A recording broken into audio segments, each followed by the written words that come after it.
ఆంధ్ర తెలంగాణలో తక్కువ ఫీజులతో high quality results ఇస్తున్న ఏకైక సంస్థ తిరుమల్ ఐఏఎస్ ఇన్స్టిట్యూట్.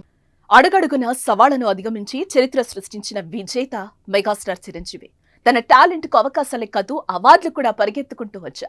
తన కెరియర్ లో లెక్కలేనని అవార్డులు అందుకున్న చిరు ఇప్పటికీ ఆ పరంపరను కొనసాగిస్తూనే ఉన్నారు. మొన్నే Guinness book of world records లో చోటు సంపాదించి చరిత్ర సృష్టించిన చిరంజీవి చెంతకు మరో ప్రతిష్టాత్మక అవార్డు చేరింది.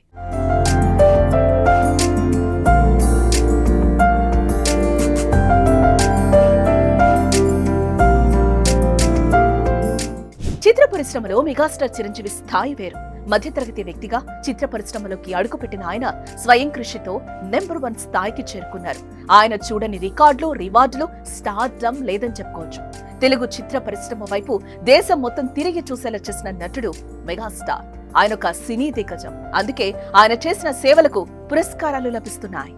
చిరంజీవికి ఇప్పటికే పద్మవిభూషణ్ తో పాటు పద్మభూషణ్ పురస్కారాలు వరించారు. అలాగే ఈఫీలో Indian film personality of the year award దక్కింది. రఘుపతి వెంకయ్య అవార్డు వరించింది. 9 ఫిలింఫేర్ అవార్డులు, 4 నంది పురస్కారాలు దక్కాయి. ఆంధ్ర యూనివర్సిటీ డాక్టరేట్ తోనూ గౌరవించింది. ఇలాంటి అరుదైన రికార్డులు ఆయన చెంత చేరాయి. ఆయన నటించిన చిత్రాలకు జాతీయ అవార్డులు వచ్చాయి. రీసెంట్ గా సెప్టెంబర్ 22న Guinness book of world records లో చోటు సంపాదించుకుని చరిత్ర సృష్టించారు. 537 పాటలు, 24,000 స్టెప్స్ తో ప్రేక్షకులను అలరించినందుకు గాను Guinness book of world records లో చోటు దక్కింది. తాజాగా మరో ప్రతిష్టాత్మక అవార్డు ఆయనకు దక్కింది.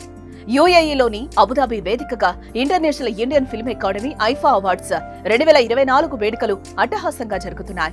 ఈ ఈవెంట్ లో megastar Chiranjeevi out standing achievement Indian cinema award లభించింది. ఈ కార్యక్రమానికి సహచర హీరోలు బాలకృష్ణ, విక్టరీ వెంకటేష్ కూడా హాజరయ్యారు. అవార్డు అందుకున్న చిరంజీవిని అభినందించారు. ఈ కార్యక్రమంలో బాలకృష్ణకు ఓ అవార్డు దక్కింది. గోల్డెన్ లెగసీ అవార్డును అందుకున్నారు బాలయ్య. ఇక heroine Samantha woman of the year award గెలుచుకున్నారు.